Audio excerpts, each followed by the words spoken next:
नमस्कार, मैं हूं पंकज कुमार। इस खास पेशकश में हमारे साथ एक ऐसे मेहमान हैं जिन्होंने कई सारे विश्व कीर्तिमान स्थापित किए और वो क्या कीर्तिमान है मैं चाहूंगा वो खुद बताएं। पर एक बात इनके इंट्रोडक्शन से पहले मैं आपको बताना चाहूंगा कि तकरीबन 6 महीने पहले मैंने इनके साथ इंटरव्यू किया था और इन्होंने बहुत कुछ दावे किए थे। मुझे ऐसा लगा था कि वो कहाँ संभव हो पाएगा, लेकिन इन्होंने 6 महीने में कर दिया। तो आप समझिए कि आज के टाइम में अगर किसी व्यक्ति का नी रिप्लेसमेंट हो और रोबोटिक नी सर्जरी हो और वो व्यक्ति सुबह आए शाम को चला जाए, तो क्या आप यकीन करेंगे, भरोसा करेंगे? मुझे तो भरोसा नहीं हुआ था। 6 महीने पहले इन्होंने कहा था मैं कर दूंगा और अब इन्होंने कर दिया है। और यकीन मानिए ऐसे ऐसे अस्पताल में नहीं कर रहे ये, बल्कि मैक्स साकेत में कर रहे हैं। क्या आप समझ सकते हैं कि ये भी अब विज्ञान की मदद से, सोफिस्टिकेटेड हैंड की मदद से, स्पेशलाइज्ड हैंड की मदद से ऐसा हो सकता है कि सुबह व्यक्ति आए, अपना दोनों नी रिप्लेस कराए और शाम को अपने घर चला जाए और बहुत अच्छा महसूस करे। क्या ये संभव हो सकता है? तो मैं चाहूंगा कि मैं डॉक्टर सुजय भट्टाचार्य जी का स्वागत करना चाहूंगा, जो हमारे साथ स्टूडियो में मौजूद हैं। 6 महीने में दूसरी बार आप हमारे साथ आए हैं, क्योंकि आपने काम ही ऐसा किया है, इसलिए हमें लगा कि आपको इनवाइट करूं और अपने दर्शकों के साथ आपने जो किया है वो साझा करूं। तो डॉक्टर सुजय भट्टाचार्य जी, आपका बहुत बहुत स्वागत है। पंकज जी, मैं आपका आभारी हूँ और आपके साथ में बात करने के मैं इसीलिए इच्छुक रहता हूँ। आप बहुत अच्छे से बात को समझा पाते हो, तो मेरे को लगता है it is my pleasure to come and talk to you. नहीं, मैं तो आप जो बताते हैं वही समझाता हूँ, पर ये है कि आप बेहतरीन काम कर रहे हैं, इसके लिए TV9 के तरफ से बहुत बहुत धन्यवाद और मैं आपको कांग्रेचुलेट करना चाहूँगा। Thank you very much. Actually ये इन दिनों आप बहुत चर्चा में है, आपकी बात चल रही है, आप डे केयर सर्जरी, ये बात समझ में नहीं आती ये कौन सी सर्जरी है। हमने ये तो सुना था मोतियाबिंद, आप सुबह आइए शाम को चले जाइए, तो ये भी एक समय लोग विश्वास नहीं करते थे, पर अब ये होता है, अब ये कॉमन हो चुका है। पर नी रिप्लेसमेंट में ऐसा हो सकता है कि सुबह आइए शाम को चले जाइए, ये संभव है क्या? देखिए, मैं बता दूं, जैसे मोतियाबिंद 5 साल पहले ऐसे ही सोचते थे, 5 साल बाद आप नी रिप्लेसमेंट के ऐसे सोचोगे जिसके लिए हम लोग दोनों बैठे हैं यहाँ। ये मेरा वादा है। हमने आइस को ब्रेक किया है। हमने ये वेस्टर्न वर्ल्ड में बहुत पहले से हो रहा था, तो हमारी देश में एक्चुअली क्या होता है ना, मिथ्स है। यहाँ पे कोई भी मिथ्स का अगेंस्ट में जाना कभी कभी बहुत मुश्किल हो जाता है। मैं पिछले बार आगे बोला था जे मैं कर सकता हूँ, लेकिन मैं पेशेंट को कन्विंस नहीं कर पा रहा हूँ, पर पेशेंट कॉन्फिडेंट नहीं हो पा रहा है जे सच्ची में ये संभव है क्या नहीं है। लेकिन अभी ऊपर वाला की कृपा में, आप लोग का आशीर्वाद में मैं वो चीज़ कर पाया, तभी मैंने आपसे मिलने के लिए आया जी। मैंने अपना वादा पूरा किया है। मैं बताना चाहूँगा, ये जो काम किए, जो सर्जरी हमने की है, ये रोबोट असिस्टेड सर्जरी जो पहली बार हुआ है, जिसमें मैंने क्या, पेशेंट सुबह चाय पी के घर से आया, हमने इनको ऑपरेशन किया और रात को खाना उन्होंने घर पे खाया। ये हमारे देश में संभव हुआ है। ये मैक्स पंचशील हॉस्पिटल में ये ऑपरेशन किया हमने। और मैं एक बता दूँ, पेशेंट बहुत बेहतरीन है, बहुत अच्छे से पेशेंट है and she is also very comfortable and outcome भी बहुत अच्छा हुआ है। और मैं जो महसूस कर रहा हूँ, इसको हम आगे लेके जा सकते हैं और मैं ये भी उम्मीद करूंगा। ये सुन लीजिए, ये जो कह रहे हैं, मैं इसको बहुत सरल भाषा में समझा दूं। 78 साल की पेशेंट है, राइट, 78 ईयर्स। सोचिए 78 ईयर्स की पेशेंट हो, उसका नी रिप्लेसमेंट हो और उनका नी रिप्लेसमेंट होता है, वो सुबह आती हैं और शाम को चली जाती हैं, वो बिल्कुल ठीक हैं। तो ये क्या कोई चमत्कार से कम है क्या? अब एक बात मैं आपसे पूछना चाहता हूं, पहले तो लोग रोबोटिक पे भरोसा नहीं करते थे कि आदमी की जगह मशीन करेगा, रोबोट करेगा तो वो कितना सफल होगा, सक्सेसफुल होगा।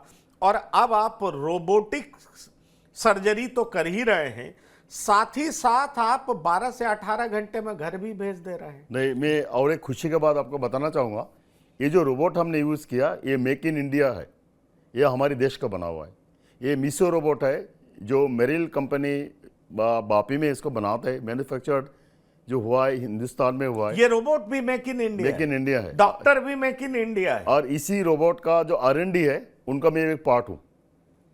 तो इसी रोबोट का साथ मैं पिछले 1.5 साल से काम कर रहा हूँ।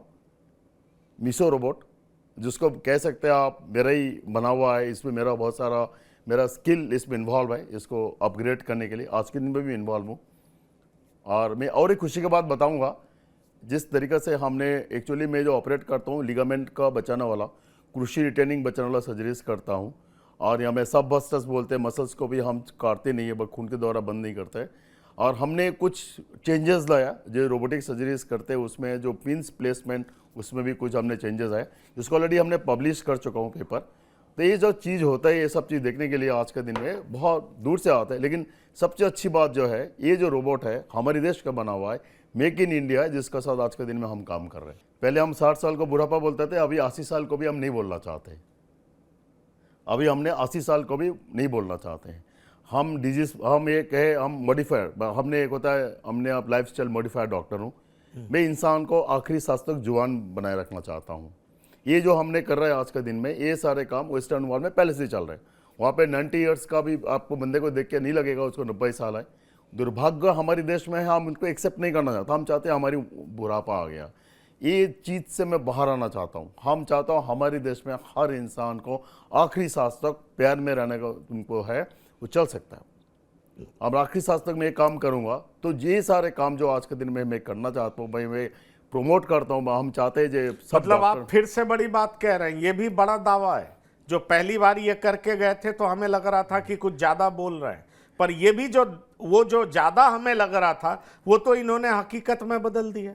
ये ऐसा होता है, हमारी ये स्थिति क्यों आते, अगर जैसे नदी चलते रहता है उसका पानी बहुत साफ रहता है, जैसे नदी का चलना बंद हो जाता है वो सारी गंदगी आके इकट्ठा हो जाता है। जैसे ही हम चलना चालू करेंगे, हम चलते रहेंगे, हमारे बहुत सारे बीमारी से हम बच जाएंगे। सबसे पहले बड़ा बीमारी जो होता है हमारी, जैसे ओल्ड एज, हड्डी कमज़ोर होना, डायबिटीज़ होना, हार्ट की बीमारी होना, सांस की बीमारी होना। हमें चलना बहुत ज़रूरी है। हमने जितना पेशेंट को देखा है, जितना हमने देखा है, जो उसको चलने का पहले, मतलब घुटने खराब होने का पहले जो स्थिति था, उस पेशेंट को 2 महीना बाद आके मैं खुद ही नहीं पहचान पाया 2 महीना पहले का पेशेंट होता, 2 महीना बाद में इनको ड्रास्टिक चेंज आ चुका है उनका। तो मैं ये बताना चाहता हूँ, हमारे देश में आज के दिन में हर टाइप का टेक्नोलॉजीज अवेलेबल है। ऐसा नहीं है, सब कुछ संभव हो सकता है और हमने साबित कर रहे हैं। और ऐसे नहीं है जहाँ हम करते हैं, हम बहुत सारे साथियों को हम प्रमोट करते हैं, हम सिखाते, सिखाना चाहते हैं। हम चाहते हैं हर इंसान को पैर में खड़े होकर चलने का अधिकार है, right to walk till last breath. मैं भी अपना आखिरी सांस तक मैं काम करूँगा और मैं सबको चला के जाऊँगा। आखिरी सांस तक मैं काम करना चाहता हूँ, क्यों? इसमें जो आनंद मिलती है, ये आनंद का कुछ हमने आपको नहीं भाषा में, मैं शब्दों में आपको मैं प्रकाश नहीं कर सकता हूँ। लेकिन बहुत अच्छा लगता है, जो 2 साल से बेड पे था किसी भी कारण का वजह से, जब ज़्यादातर कारण बहुत सिंपल सा होते हैं, उनका ना चलने का मुख्य कारण घुटने खराब होना, ज़्यादातर घुटने खराब। पर आप चलने की बात करते हैं डॉक्टर, मैं आपको बताऊं कई सारे पेशेंट ऐसे दिखाई पड़ते हैं महिलाओं में, खासतौर पर महिलाओं में, जिनके बारे में कहा जाता है कि मेनोपॉज के बाद उनकी हड्डी खोखली होती जा रही है। अब हड्डी उनकी इतनी खोखली हो गई है कि हर 6 महीने 3 महीने में उनको इंजेक्शन लेना पड़ता है। उनको ज़्यादा चलने की सलाह नहीं दी जाती है कि आप ज़्यादा चलिए नहीं, क्योंकि आपका बोन चलते चलते भी टूट जाएगा और आपकी ज़िंदगी बड़ी बोझिल हो जाएगी। उनके बारे में क्या कहेंगे, आप क्या कर पाएंगे? देखिए, मैं बता दूं, जब आप चलोगे तभी आपको हड्डी मजबूत होएगा। अगर आप नहीं चलोगे तो कुछ भी कर लो, चाहे आप डेली इंजेक्शन लगा लो, चाहे 3 महीने में लगा लो। 70 साल में भी चलना चाहिए, डॉक्टर तो मना करते हैं। हमने तो 104 साल में भी चला है। हम तो चाहते हैं, हम चलाने वाला डॉक्टर है, हम चाहते हैं, हम तो 90+ बहुत सारे पेशेंट को ऑपरेट किया, all are doing very well. Maximum जो 96 ईयर पेशेंट में दोनों नी चेंज किया हमने, 104 साल का पेशेंट के हिप चेंज किया, जो लिम्का बुक ऑफ रिकॉर्ड से मेरा नाम दर्ज है। वो सारे पेशेंट जो ऑपरेशन करने के बाद में भी 4-5 साल बेहतर जिंदगी जिया, उसके बाद में हमारा दुनिया छोड़ गई। लेकिन वो लोग कभी बेड पे नहीं आए। हमने एक चीज़ देखा है, जो आपको इंसान को चलना चाहिए, जैसे इंसान चलना चालू करते हैं, उनका मेंटल जो होता है उसमें बहुत बदलाव आते हैं, उनको इच्छा होती है, उनको बहुत सारा बीमारी से बढ़ जाते हैं। बेसिकली आपसे मेरा मिलने का जो मकसद क्या है पंकज जी, आप बहुत अच्छे से इस बात को समझाते हो, मेरे को लगता है दर्शक को बहुत अच्छे से समझना। हर इंसान को चलना चाहिए, चाहे कुछ भी करे। आप जैसे ही आप चलना चालू करोगे, बहुत सारा बीमारी से आप बच सकते हो। आज के दिन में चलने का बहुत सारी सुविधा है, बहुत सारे, लेकिन हम इसमें डरते, हमें डर जाते बहुत सारा मिथ से। जैसे हमें नी रिप्लेसमेंट का हम बात करें, जो बहुत कॉमन सर्जरीज है आज के दिन में हमारे देश में, क्योंकि बहुत सारा बंदा जो आज के दिन में बेड पे है, जो चल सकता है, उनके पास फाइनेंशियल प्रॉब्लम नहीं है, प्रॉब्लम है अवेयरनेस, उनको जानकारी नहीं है, उनको नहीं पता जो हम चल सकते। जो tyre B, tyre C, CT है, उसमें इंसान को नहीं पता जो मैं चल सकता हूँ। और दूसरे बता दूं मैं आपको, ये जो रोबोट सर्जरीज होता है इसका कामयाब जो है बहुत ज़्यादा है। जो मैं आज के दिन में सर्जरीज कर रहा हूँ, more than 99, I am really thankful to the Max Saket, Max group, Max health को, जो हमें बहुत अच्छे का एनवायरनमेंट दिया है। मेरे पास 2 रोबोट है जिसके दौरान हमने मोर देन 99% पेशेंट्स को हम रोबोट के दौरान काम कराए, जिसको रिजल्ट अमेजिंग है। और मैं इसको सिखाता हूँ। हम चाहते हैं आगे चल के हमारे देश में ऐसे हो, जो हर ऑर्थोपेडिक सर्जन का घर पे जैसे हमारे किचन में मिक्सी होता है, हमारे हर ऑर्थोपेडिक सर्जन जो जॉइंट रिप्लेसमेंट सर्जरीज करते हैं उनका ओटी में एक रोबोट हो। उनको सिखाने के लिए मैं तैयार हूँ। मैं उनको हर जगह जाता हूँ, सिखाता हूँ, उनको ओटी में जाके भी सिखाने के लिए तैयार, लेकिन उस इंसान को इच्छा होनी चाहिए सीखने का। पर आप ये बताइए, 2 चीज़ को आप समझाइए अच्छे से, जो जिसको लेकर के बहुत चर्चा है आपके बारे में, कि shortest hospital stay both knee replacement with robotic arm assisted 18 hours.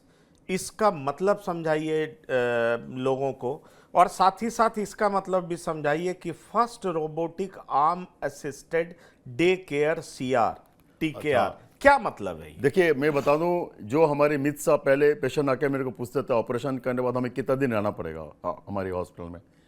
जैसे अब हॉस्पिटल में रहते हो, आपको हॉस्पिटल एक्वायर्ड इन्फेक्शंस को, हॉस्पिटल से कुछ वायरस, जैसे कोविड हमें बहुत कुछ सिखा के गए, जो हॉस्पिटल में हमें जाना नहीं चाहिए, हॉस्पिटल जाने से हमें मास्क लगाना चाहिए, हॉस्पिटल में जाने के बाद कुछ भी चीज़ छूते तो हमें स्टेरिलियम लगाना चाहिए, क्योंकि वहाँ से हमें कोई रेजिस्टेंट बग्स, कोई रेजिस्टेंट बैक्टीरिया हमारे शरीर में आ सकते हैं, व उसको लेके हम दूसरा परिवार में किसी को हम दे सकते हैं।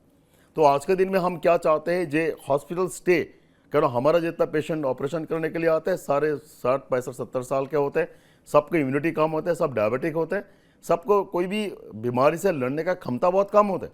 तो हमने क्या किया, हमने जो टेक्नोलॉजी और टेक्निक को दोनों एक साथ कंबाइन किया, जिसकी वजह से हमने किया हॉस्पिटल स्टे को हमने धीरे धीरे कम करते गया। हमने अभी जो ऑपरेशन किया उसमें less than 18 hours after surgeries जो हमने रोबोट से किया है, उसके बाद में पेशेंट को डिस्चार्ज किया। ये वर्ल्ड का रिकॉर्ड है, इतना शॉर्टेस्ट टाइम में आज तक कोई पेशेंट बिना में किसी भी कोने में is a history in the joint replacement surgeries. तो उसमें देखा गया वो पेशेंट बहुत अच्छे रिकवर किया, घर पे जाके घर के एनवायरनमेंट में बहुत अच्छे रिकवर होते हैं। इनका जो मेंटल स्टेटस है बहुत अच्छे एनवायरमेंट है। हॉस्पिटल एक्वायर्ड कुछ इश्यूज़ है, ज़्यादातर फीमेल में होता है, खाना हॉस्पिटल खाना इनका हजम नहीं होता है, कॉन्स्टिपेशन का प्रॉब्लम होता है, बहुत सारे को यूरिन इन्फेक्शन हो जाता है, सांस की बीमारी होते हैं।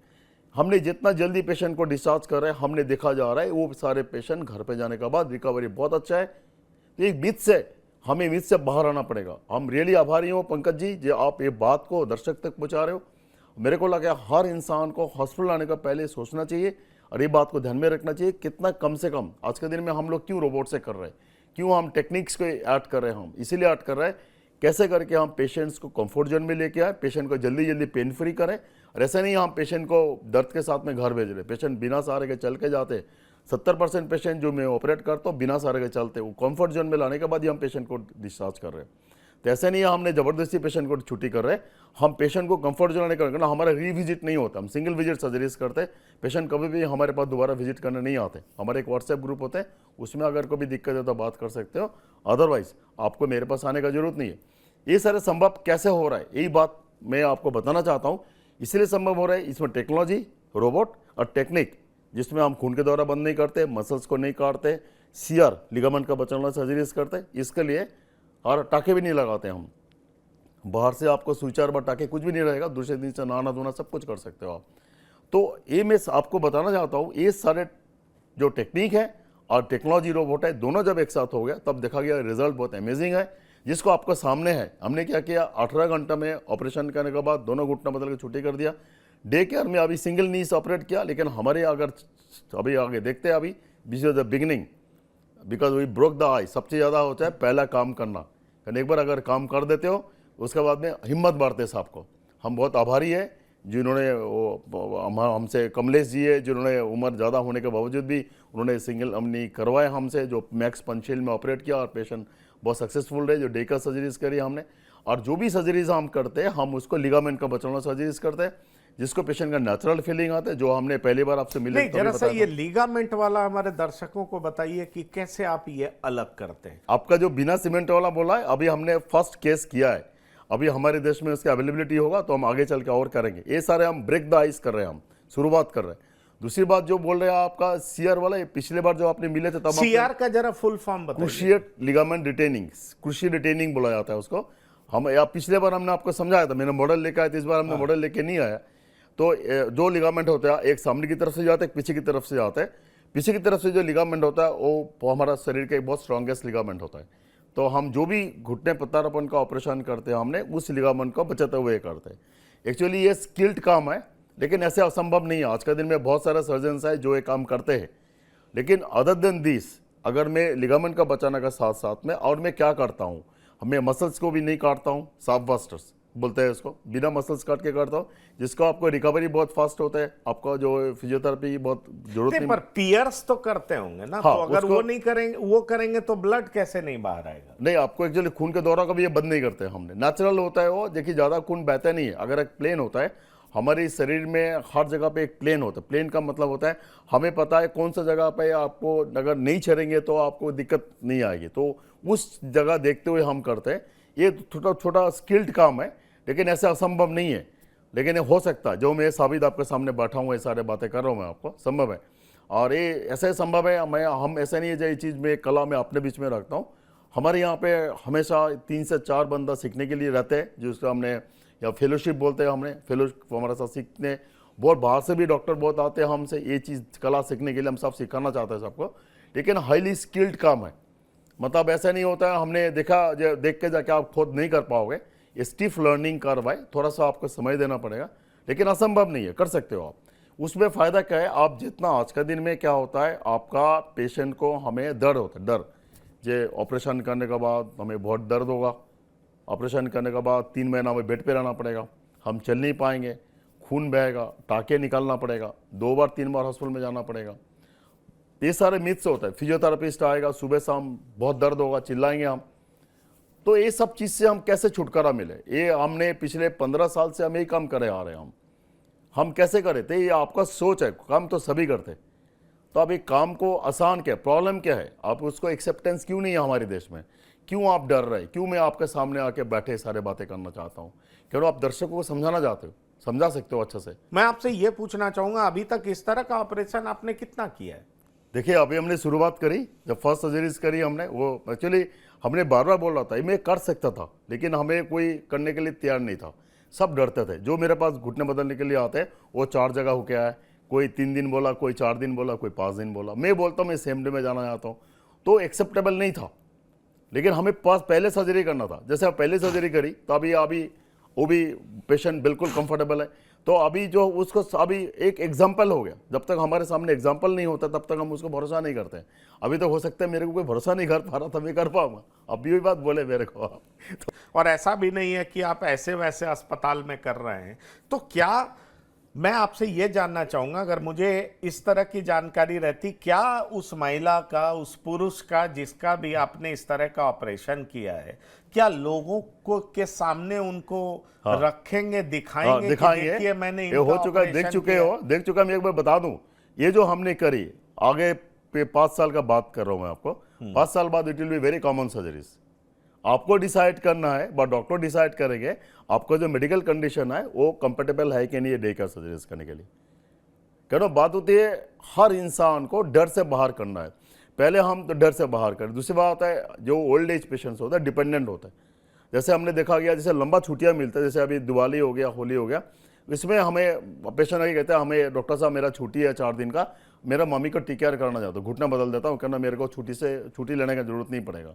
कहना डिपेंडेंट होता है यहाँ पे। कहना हमारे देश में अभी तक हम लोग इंडिपेंडेंट नहीं हो पाते हैं, हम बच्चों के ऊपर डिपेंडेंट होते हैं। तो जो मैं कहना चाहता हूँ, जैसे डे केयर सर्जरीज अगर आ जाते हैं और ये बाहर के कंट्रीज में है, हम चाहते हैं बाहर के कंट्रीज में जो है वो चीज़ हमारे देश में भी होना चाहिए आज का दिन में। क्योंकि बाहर के कंट्रीज में जो काम कर रहा है उसमें बहुत सारा हमारे भारतवासी है, हमारे इंडियन डॉक्टर्स ही है जो they are doing miracles in western world. हम लोग कर सकते हैं, तो आपको भरोसा चाहिए बस। मैं एक और सवाल करना चाहूंगा कि आप इतने नामचीन अस्पताल में, क्या हॉस्पिटल ने अप्रूव कर दिया है कि आप इस तरह का ऑपरेशन करिए? हॉस्पिटल भी आपको कांग्रेट्स कर रहा होगा कि आपने बड़ा काम करके दिखाया। नहीं, देखिए मेरे बताओ, मैं आभारी हूँ। अभय सोय जो MD and chairman max group है, उन्होंने मेरे को पर्सनल अपने लेटर लिख के मेरे को उन्होंने बधाई दी है, जो you have done the world first robotic arm assisted crucial retaining surgeries day care, उन्होंने दिया है। और मैं दूंगा जो आज के दिन में मैक्स हेल्थ केयर जो है ये मेडिकल लाइन में they are the forerunners. ये लोग जो काम आदमी 10 दिन बाद 1 साल बाद सोचेंगे वो आज के दिन में सोचना चाहते हैं। तो बहुत डायनामिक हेल्थ केयर ग्रुप्स हैं। आई एम रियली थैंकफुल जो उसी ग्रुप में मैं I am one of the chairman in that group, जो हमने रोबोटिक सर्जरीज के लिए मैं मैक्स साकेत में जोड़ा हूँ। और बहुत सही तरीके से ये लोग हर चीज़ को बात समझते हैं और वो संभव है तभी हमने को दिया है। पर मैं आपसे इससे आगे सवाल पूछना चाहूंगा कि, और मैं फिर पूछना चाहूंगा, हमारे दर्शकों को बताइए कि ये नौबत ही नहीं आए सर्जरी का, ऐसा क्या करना चाहिए लोग? हाँ देखो, मैं आपको हेल्थ इन्वेस्टमेंट करो आप। जो हम लोग क्या करते हैं फाइनेंशियल इन्वेस्टमेंट में इतना ज़्यादा हम लोग इन्वॉल्व हो जाते हैं, हेल्थ के लिए हम लोग बाईपास कर देते हैं। हम जिस दिन से पैसा कमाना चालू करते हैं हमारा माँ बाप कहना चालू कर देते हैं कुछ पैसा रख लो, 100 रुपये कमा रहे हो कम से कम 20 रुपये तो रखो आगे के लिए। लेकिन हमारे माँ बाप हिंदुस्तानी एशियन माँ बाप हमें कभी नहीं बोलते आप अपना शरीर के लिए भी समय लगाओ। तो हम लोग फाइनेंशियल इन्वेस्टमेंट के लिए तो हमें प्रमोशन बहुत मिलती है, लेकिन हेल्थ इन्वेस्टमेंट के लिए कोई हमें बोलता ही नहीं है। हमें क्या लगता है जो हेल्थ इन्वेस्टमेंट के लिए हमारा जो टाइम है बेकार है। जो इंसान 40 साल का बाद में आपका शरीर के लिए समय नहीं देते हो उस इंसान को बहुत जल्दी बुढ़ापा आ जाएगा। 50 साल आते आते इनको हेल्थ रिलेटेड बहुत सारा इश्यूज चालू होगा, जो हमारे देश में आज के दिन में बहुत कॉमन है। इसके बचने का उपाय क्या है? आपने एक देखिए, मैं बता दूं, मैं पहले एक शब्द बोला, आज के दिन में ओल्ड एज का डेफिनेशन बदल गया है। मैंने 80 साल को भी बुढ़ापा नहीं मानता हूँ, 60 साल का तो काउंट ही नहीं करें। 60 साल इज न्यू अडल्ट, 60 साल जो है न्यू अडल्ट है। 80 साल को I don't accept as a old age. तो ओल्ड का तो सब मुख पे लाओ ही मत। तो उसको नहीं लाने के लिए हमें क्या करना, आपको बहुत सारे पैसे का जरूरत नहीं है, आपको हेल्थ इन्वेस्टमेंट चाहिए, आपको हेल्थ चाहिए। आप फौजा सिंह का नाम सुने होंगे, 114 साल में वो मैराथन दौड़ते थे। वो सबसे ज़्यादा रिच पर्सनस है। क्यों? 114 साल में वे दौड़ते थे। वो the richest person, richest health investment. हम फाइनेंशियल इन्वेस्टमेंट का अगर पूछो तो आप 10 बंदे का नाम ले लोगे, लेकिन health investment he is the richest person because 114 साल में भी वो दौड़ते थे। बेचारा अनफॉर्चुनेट उनका डिमाइस हुआ है, वो हेल्थ रास्ता क्रॉस करने के समय उनका एक्सीडेंट हो गया है। Otherwise the life example of the maximum. तो हमें मैक्सिमम समय हमारे शरीर के लिए देना चाहिए, हमें वेट संतुलित रखना चाहिए। 40 साल का बाद में हर इंसान को कम से कम 1 घंटा अपने लिए लगाना चाहिए, तो आपको 70-80 साल तक बेहतरीन रहोगे आप। तो कई बार ये होता है कि कोई इंसान अगर चल नहीं पाता है किसी वजह से, तो उसको फिर हेल्थ के लिए किस तरह का इन्वेस्टमेंट करना चाहिए? देखिए, मैं बता दूं आपको, ना चलने का कारण को पहले आइडेंटिफाई करो। ना चलने का कारण क्या है उसका एड्रेस कर सकते हैं हम। अगर नहीं चल पा रहे तो आप स्विमिंग कर सकते हो। अपने कुछ ना कुछ कारण को ढूंढना पड़ेगा। आपको जो कैलोरी ले रहे हो आप, वो कैलोरी जस्टिफाई करना पड़ेगा, कारण जैसे हमारी उम्र बढ़ते जाता है हमारे शरीर में कैलोरी का डिमांड बहुत कम हो जाता है आपको। तो अगर आपको लगता है आप जब कम चल पा रहे हो तो आपको वेट बढ़ने का संभावना बहुत ज़्यादा है। जैसे आपको वेट बढ़ेगा आपको सारे जॉइंट्स में, बैक में आपको इसको स्ट्रेस आएगा। तो उससे बचने के लिए हमें, अगर हम नहीं चल पा रहे किसी भी कारण की वजह से, तो हमें खाना संतुलित खाना पड़ेगा। हमें वेट ना बढ़े उसमें ध्यान में रखना पड़ेगा आपको। तो उसके हिसाब से हमें कारण का एड्रेस करना चाहिए। बिना चल के भी हमने बहुत सारा अपर बॉडी का भी एक्सरसाइज कर सकते हैं, ब्रीदिंग एक्सरसाइज कर सकते हैं। मैं देखिए, हेल्थ इन्वेस्टमेंट का मतलब नहीं है जब आप दौड़ लगाओगे। हेल्थ इन्वेस्टमेंट का मतलब होता है एक पर्टिकुलर समय दोगे आप शरीर के लिए, वो आपको एक पर्टिकुलर प्रोग्राम बनेगा। डिपेंड्स अपॉन आपका शरीर में, कि आप नहीं चल पा रहे हो, कम से कम आपको ब्रीदिंग एक्सरसाइज कर सकते हो आप, और अपर बॉडी की एक्सरसाइज कर सकते हो। अगर आप चलने के लिए, अगर घुटने का ज़्यादा परेशानी हो रही है तो आप साइकिलिंग कर सकते हो, साइकिलिंग आपके लिए बहुत अच्छा है। और तो स्विमिंग करो आप, स्विमिंग आपके लिए बहुत अच्छा है। अगर आप चलने में दर्द हो रहा है, वाटर वॉकिंग करो, पानी के अंदर चलो। आप कोई भी स्विमिंग पूल में जाते हो उसमें 3 लेवल पे होता है, 3 फुट, 5 फुट, दो ही लेवल, 3 फुट और 5 फुट। अगर आप 3 फुट में अगर आपके वॉक करो अगेंस्ट रेजिस्टेंस, वो बहुत अच्छा एक्सरसाइज होता है, जो आपके घुटने के लिए, मांसपेशी के लिए बहुत ज़्यादा फायदेमंद होता है।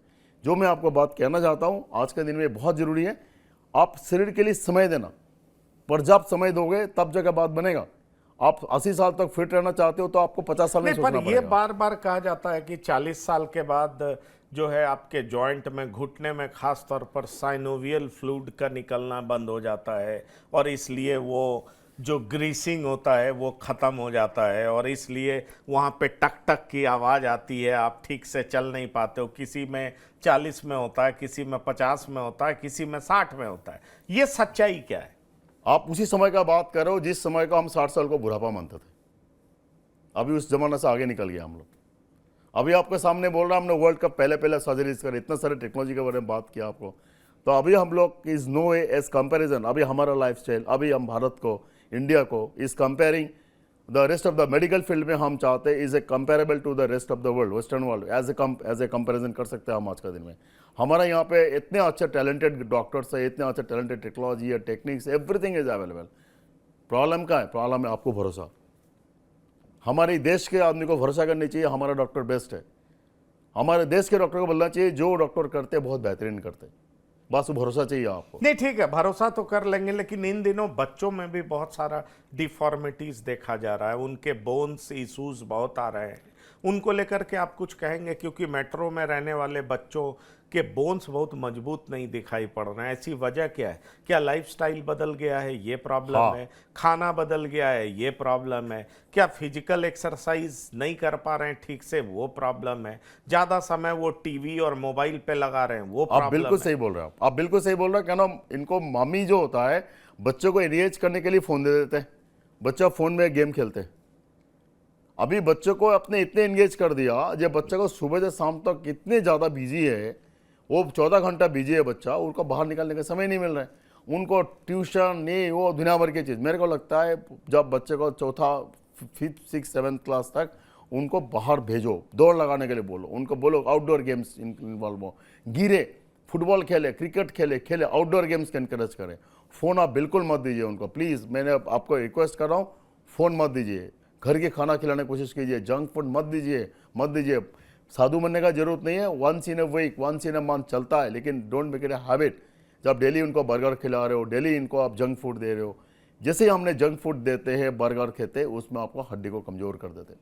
चलिए, तो ये बहुत सारी जानकारी डॉक्टर सुजय भट्टाचार्य जी ने दिया। तो डॉक्टर सुजय भट्टाचार्य जी, आप हमारे स्टूडियो में आए और आपने बहुत तरह की बात की, इसलिए मैं आपको बहुत बहुत धन्यवाद और शुक्रिया अदा करना चाहूँगा। आप इसी तरीके से आए, अलग अलग तरह की बात करें। हमारे दर्शकों में जो कई सारे लोग होपलेस हो चुके होंगे, उनको लग रहा होगा कि मेरी हड्डी ठीक नहीं हो सकती, पता नहीं किसी डॉक्टर के पास जाऊंगा तो सर्जरी करके और हमें बेड रिडन कर देगा, क्या दिक्कतें होंगी। अब ये कह रहे हैं कि ये पहले कभी होता था, अब ऐसा नहीं होता है। खैर, अब नई उम्मीदें जगी है, इन्होंने नया प्रयास किया है। हम उम्मीद करते हैं कि ये आम जन तक पहुंचे और साथ ही साथ आमजन इससे बहुत ज़्यादा लाभान्वित हों, हमारे दर्शक भी बहुत लाभान्वित हों। तो बहुत बहुत शुक्रिया एक बार फिर, आप हमारे स्टूडियो में आए, इसके लिए बहुत बहुत धन्यवाद। तो TV9 के इस विशेष कार्यक्रम में इतना ही। ताज़ा तरीन खबरों के लिए आप लगातार देखते रहिए TV9। धन्यवाद, नमस्कार।